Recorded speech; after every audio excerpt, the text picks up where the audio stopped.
Hey, how's it going, everyone? I hope you all are doing well. Today's lesson is going to focus on projectile motion. And if you recall, the height of projectile is h of t is equal to minus 16t squared plus v naught t plus s, where v naught is our initial velocity, right? This v naught is our initial velocity and s is our initial height. The velocity is in feet per second, and our height is in feet. Okay, so that's going to be very important, and we're going to take a look at previous skills that we've learned, and so this first part is going to be a bit of a review. So let's go ahead. Let's take a look. This one's going to be a bit of heavy on the writing, so feel free to pause it once I finish writing this and copy it down, and then we'll go ahead and move on from here. So a rock is thrown from the ground uh, at a speed of 48 feet per second. Okay, second. That's the situation given to us. Okay, so a rock is thrown from the ground at a speed of 48 feet per second. Let me move my mouse. Okay.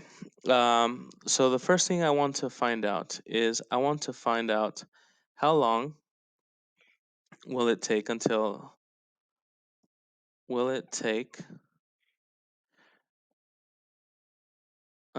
the rock hits the ground.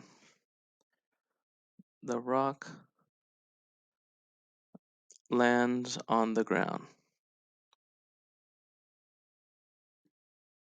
Okay, so we have a few information that's given to us from the very beginning, right? We have our initial velocity that's given to us, right? It said a speed of 48 feet per second. Notice that those are the units that are given for velocity. And it's also thrown from the ground, right? From ground level. And so we're going to go ahead and assume that the initial height is 0 feet. Okay. And what we want to do is we want to try and figure out when this rock will hit the ground, which means that the height um, is going to, I'm looking for when the height is going to be 0, right? So if we recall, h of t is equal to minus 16t squared. My initial velocity is uh, plus 48 t, right? My initial velocity is 48. And now what I can go ahead and do is I want to figure out when this height is 0, right? We're assuming that the ground level is 0. So we're going to go ahead and set this function here equal to 0. So I have negative 16 t squared plus 48 t, all that equal to 0. So now what I'm going to go ahead and do is I'm going to go ahead and I'm going to I didn't do this before, but I'm going to do this now, is I'm going to go ahead and move all of these terms on the left side to the right side of my equation. I'm still going to set it equal to 0, but the reason why I'm doing that is because I want a positive leading coefficient. It's easier to work with positives, but if you want to leave this on the left side, that's also okay, except you're going to be working with a negative leading coefficient. So I'm going to go ahead and rewrite this again. T squared plus 48t is equal to 0. And I'm moving all of my terms to the um, left side over here. So I'm going to add 16t squared, add 16t squared, subtract 48t, subtract 48t. These cancel, leaving me with 0 on the left side and 16t squared minus 48t on the right. Okay, so that's what we did here. Okay, now let's go ahead and let's solve this. Now, the beauty about this quadratic is that, excuse me, I know that I can factor out a GCF, right? It's been a while since we worked with GCFs, but I know I can factor out a GCF, which in this case, factor out GCF. In this case here is 16t, okay? So let's go ahead and let's do that. This right here is equal to 16t times t minus 3, okay?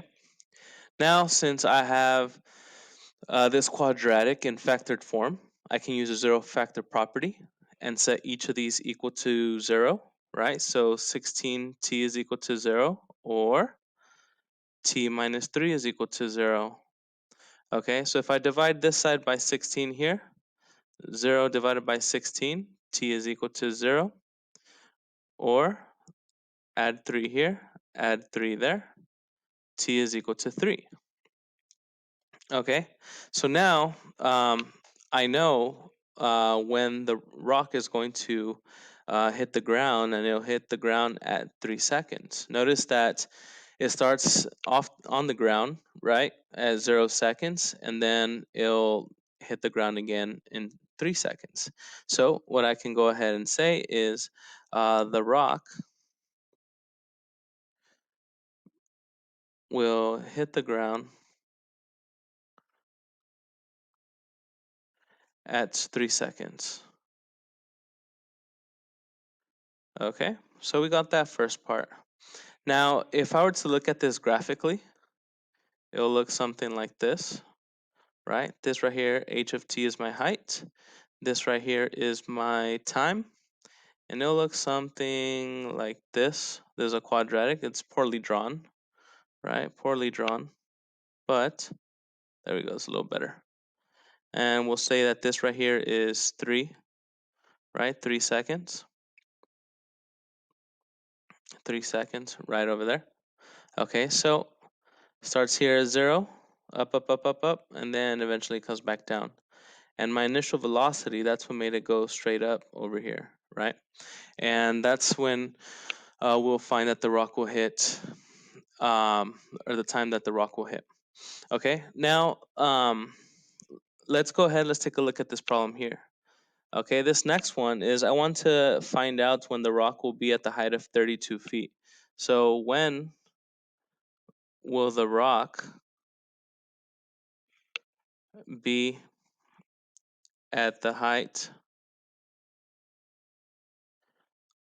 of 32 feet? Okay, that's what I want to find out now.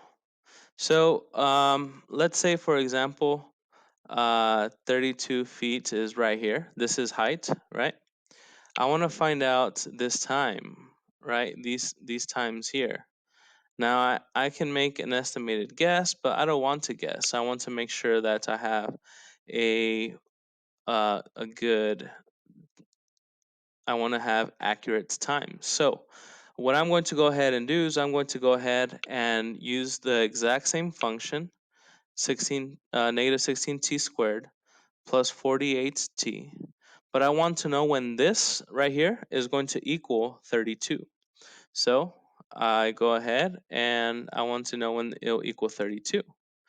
So again, I want to move all of my terms to the right side because of this leading coefficient right here with my negative 16. So I'm going to add this term here, 16t squared, and subtract this 48t here. Add 16t squared here, subtract 48t there.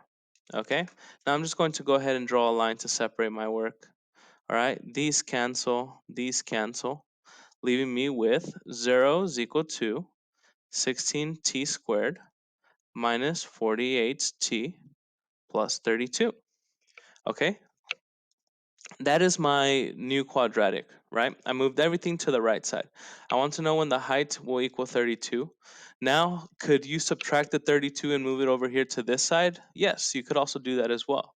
But the reason why I'm moving all my terms to the right is because of this negative in front of my 16 t squared. I want to work with the positive. So in order to do that, I add it to both sides, and I'm able to I'm able to have a positive leading coefficient. All right, so now what I'm going to go ahead and do is I'm going to factor out the GCF. Note that 16 divides all of these three terms.